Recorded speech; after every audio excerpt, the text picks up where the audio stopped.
દ્વારકામાં ગેરકાયદે દબાણો દૂર કરવામાં આવી રહ્યા છે. તો દ્વારકામાં ગેરકાયદે દબાણો પર દાદાનું બુલડોઝર ફરી વળ્યું છે, જેમાં બાલાપાર વિસ્તારમાં ગેરકાયદેસર દબાણો હટાવવાની કામગીરી છે તે કરવામાં આવી રહી છે. નડતરરૂપ દબાણો દૂર કરવામાં આવી રહ્યા છે. દેવભૂમિ દ્વારકા એસપી નીતેશ પાંડેની નિગરાની ચુસ્ત બંદોબસ્ત, 1000થી વધુ પોલીસ અને SRP બંદોબસ્ત તૈનાત કરવામાં આવ્યો છે. કોઈ અનિચ્છનીય બનાવ ન બને તે માટે ચાંપતો પોલીસ બંદોબસ્ત રાખવામાં આવ્યો છે. દ્વારકામાં દરિયામાં માર્ગે પણ સઘન પેટ્રોલિંગ કરવામાં આવ્યું છે.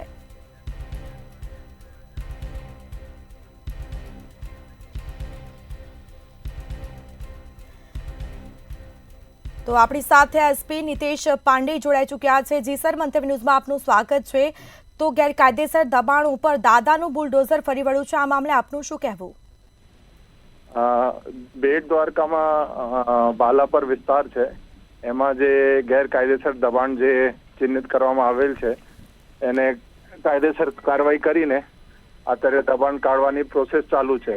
એમાં અમારે પોલીસ બંદોબસ્ત છે.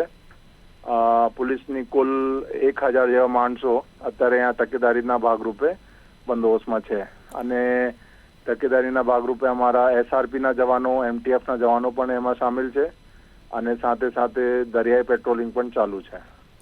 જી સર, આશરે કેટલા ઘરો તોડવામાં આવ્યા? એ અત્યારે પ્રોસેસ ચાલુ થઈ છે. જ્યારે બધું પ્રોસેસ આગળ વધશે અમે ફાઇનલ ફિગરની ખબર પડશે.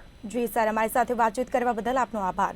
તો દ્વારકામાં ગેરકાયદે દબાણ ઉપર દાદાનું બુલડોઝર ફરી વળ્યું છે. બાલાપાર વિસ્તારમાં ગેરકાયદેસર દબાણો હટાવવાની કામગીરી છે તે કરવામાં આવી રહી છે. ચાંપતો પોલીસ બંદોબસ્ત ગોઠવવામાં આવ્યો છે.